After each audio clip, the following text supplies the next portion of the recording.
Fernanda Panggabean. I'm college student of Medan State University, Accounting Education Batch B 2020. In this subject, Business Communication English. I will tell you about the recovery of economic development after the COVID-19 pandemic ended in Indonesia. The COVID-19 pandemic greatly affected the Indonesia economy in 2020. This pandemic resulted in a decline in all components of gross domestic product GDP, except for government consumption expenditures. The component of gross domestic product GDP that experienced a decline and even contraction was caused by the COVID-19 pandemic that entered Indonesia, so that Indonesia economic growth was included in the crisis category. Domestically, increasing economic activity cannot be separated from the success of the government in controlling COVID-19 case and the support of economic stimulus policies. The acceleration of the vaccination program in 2021, as well as the COVID-19 handling and National Economic Recovery Program (PCPEN), have proven effective in maintaining the momentum of economic recovery. Domestic inflation was maintained at a low and stable level, while financial market stability was also relatively well maintained, reflected in relatively stable exchange rate of the rupiah and movement in the JCI.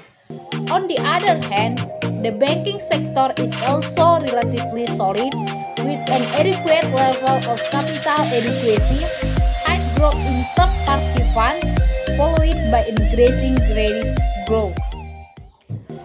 The improvement in global trade and the performance of the domestic economy will encourage the performance of the 2021 state budget, especially in terms of state revenue, which exceeds the APBN target and pre-pandemic achievement in 2019, which is followed by the provision of tax incentive for the business world.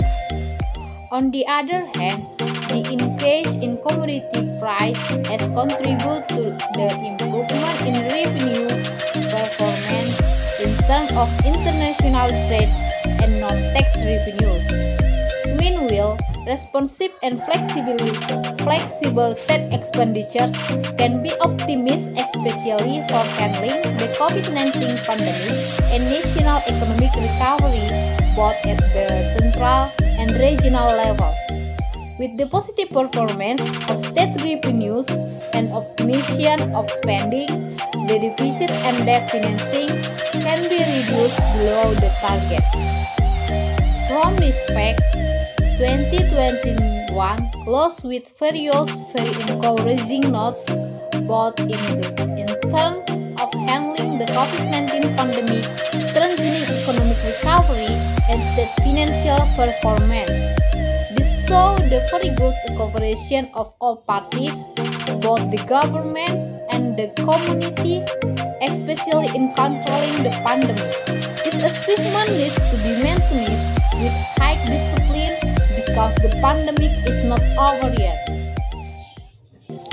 The 2022 state budget will still face the challenge of uncertainty risk, both originating from the COVID-19 pandemic factor and global challenge, so it is necessary to continue to be anticipatory and vigilant.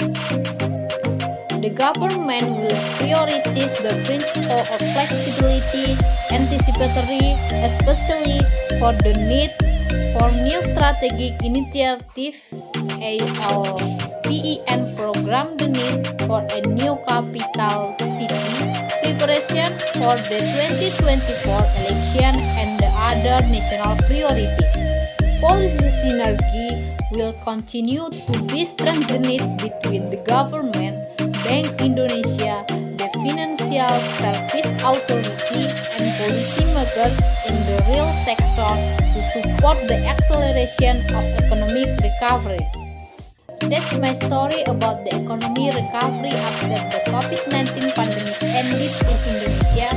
Maybe